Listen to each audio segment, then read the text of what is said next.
KSRTC driving school ഉദ്ഘാടനം നാളെ. Swift ആസ്ഥാനമായ തിരുവനന്തപുരം ആനയറയിലാണ് ആദ്യ സ്കൂൾ. മുഖ്യമന്ത്രി പിണറായി വിജയൻ ഡ്രൈവിംഗ് സ്കൂൾ ഉദ്ഘാടനം ചെയ്യും.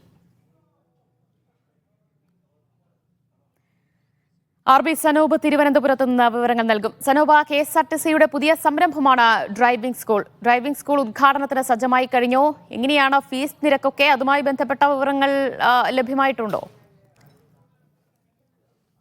ഗതാഗത മന്ത്രി KB ഗണേഷ് കുമാർ പ്രഖ്യാപിച്ച പദ്ധതിയാണ് KSRTCയുടെ വക ഡ്രൈവിംഗ് സ്കൂളുകൾ. ഇപ്പോഴുള്ള ഡ്രൈവിംഗ് സ്കൂൾ നിരക്കുകളെക്കാൾ കുറഞ്ഞ നിരക്കിൽ പൊതുജനത്തിന് ഡ്രൈവിംഗ് പഠിക്കാൻ പരിശീലിക്കാനുള്ള സംവിധാനമാണ് KSRTCയിൽ ഒരുക്കാൻ പോകുന്നത് അദ്ദേഹം വ്യക്തമാക്കിയിരുന്നു. അതിന്റെ ഭാഗമായിട്ട് ഈ മാസം 6-ാം തീയതി ഉദ്ഘാടനം നടത്തുമെന്ന് ആദ്യം അറിയിച്ചിരുന്നെങ്കിലും അത് മുഖ്യമന്ത്രിയുടെ സമയം ലഭ്യമാകാതെ തുടർന്ന് മാറ്റിവെക്കുകയായിരുന്നു. അതാണ് ഇപ്പോൾ നാളെ ഉദ്ഘാടനം ചെയ്യാൻ പോകുന്നത്. KSRTC സ്വിഫ്റ്റിന്റെ ആസ്ഥാനമായിട്ടുള്ള ആനയറയിലാണ് പുതിയ ഡ്രൈവിംഗ് സ്കൂളിന്റെ ആദ്യ ഉദ്ഘാടനം നടക്കുക. അതിനുശേഷം സംസ്ഥാനത്തിന്റെ മറ്റ് 22 ഇടങ്ങളിൽ കൂടി ഇത്തരത്തിൽ KSRTCയുടെ ഡ്രൈവിംഗ് സ്കൂൾ ആരംഭിക്കാൻ തീരുമാനിച്ചിട്ടുണ്ട്. ഡ്രൈവിംഗ് സ്കൂളുകളുടെ സമരം നടക്കുന്ന വേളയിലാണ് ഗതാഗത മന്ത്രി KB ഗണേഷ് ഇത്തരത്തിൽ KSRTCയും ഡ്രൈവിംഗ് സ്കൂളുകൾ തുടങ്ങാൻ പോകുന്നുള്ള പ്രഖ്യാപനം നടത്തിയത്. Yes.